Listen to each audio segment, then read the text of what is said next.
Hello again, folks. Now, Nigel Farage apparently is going to pop onto Talk TV radio next week. And he said he's going to put this Rupert Lowe civil war with his party to bed. He's going to exonerate reform, he says. Now, I'd like to believe him, but increasing evidence suggests that Nigel Farage really isn't our guy. He really isn't. The guy's got previous. And by previous, I mean what's happening to Rupert Lowe and how he's treated him. Now, this is how much of a people's man and down-to-earth Rupert Lowe is. He recently popped onto a YouTube channel owned by a lady called Anna McGovern, and she only has 541 subscribers, and yet he was there for about 30 minutes answering questions. What a guy. And fair play to him. He's the sort of guy who, if he was... I was talking to a friend of mine about this last night, and they said if he was a Lord of the Manor type, then he'd talk to you as if you were his mate. He'd ask you how you are, and he'd really care for you, for your well-being, for your welfare, etc. He would give a shit. And I think that's the difference between Nigel Farage and Rupert Lowe. Rupert Lowe really gives a shit about the country. Yeah, Nigel Farage has given us Brexit, etc., but he always seems to take things to the brink. It doesn't seem to finish them, that's the thing. Remember, during the Brexit referendum vote on that night, early on in the morning, he already gave up, he capitulated, he said Remain had won. And when he was told, no, Brexit is happening, the Brexiteers have won, we won the vote, his face was a picture. It wasn't what it looks like he was expecting, so make of that what you will. And yet, we all stuck with him. We stuck with him because... he was victimised by the establishment, and rather than providing policies and answers to our problems regarding migration, mass illegal migration, etc., looking back, it does seem like it's just him against the establishment, and he's the establishment's victim. Now, I know some people in the comments aren't going to like this, but it's the truth, folks, alright? It is what it is. And having done my own research and a bit of digging, I don't think reform will make government now, because somehow I think he'll stop it. He'll take it to the brink and then something will happen. He'll leave or whatever. The omens don't look good. And this is exactly what he did with his previous parties, the Brexit Party, which turned into Reform, and UKIP.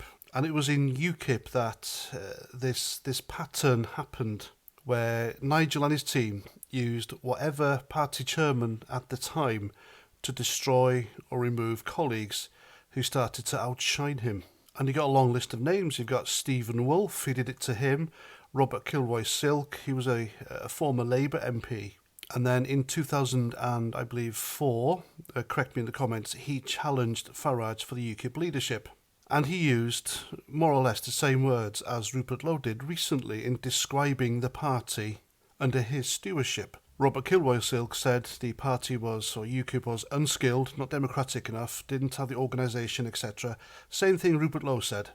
And the next thing you know, the chairman comes out and says Kilroy-Silk couldn't be trusted, he's trying to undermine the party, he's dangerous and he has to go. Exactly the same thing that Reform Chairman Zia Youssef did to Rupert Lowe. It's exactly the same thing. There's a pattern here, and patterns happen for a reason. The same thing happened to David Campbell Bannerman, a UKIP MEP, member of European Parliament, who wanted to become leader of UKIP. And he faced the same allegations as Robert Kilroy-Silk and Rupert Lowe. And then, of course, Douglas Carswell came over from the Tories. He defected. He brought over Patrick O'Flynn, Susan Evans, who were all really good and started to do really well. But, of course, a certain someone didn't like that, and the same thing happened. They got accused of undermining Nigel Farage and not being part of the party. And now we've seen the same thing happen with Ben Habib and Rupert Lowe. And Rupert Lowe won't be the last, I promise you. And this isn't a coincidence. It really isn't a coincidence. Take a quote from James Bond, for example. And I quote, "Once is happenstance, twice is coincidence, the third time it's enemy action," unquote. And this has happened too many times to be happenstance or coincidence. It's enemy action. And Farage and Tice, they need to remember it's social media that's got Reform to where they are.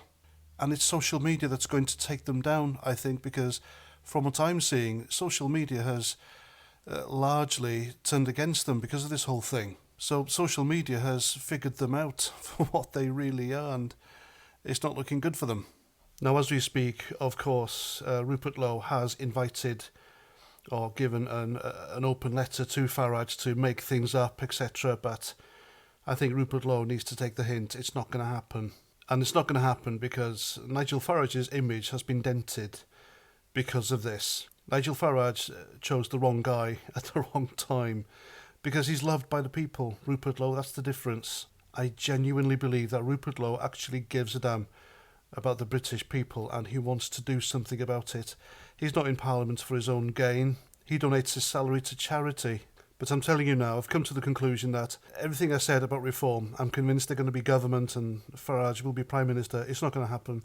And that's not going to happen because of Nigel Farage. He's not our guy, he's someone else's, and he's been put there for a reason. And if that loses me subs and views, then so be it, but it's the truth. I'm just really annoyed at myself that I didn't see it early on. And Daniel Bostock was right. He was right all along, folks. So there we go. My apologies to him. And that's that. I'm Paz49. Thanks for watching. And until the next time, Roger Trout.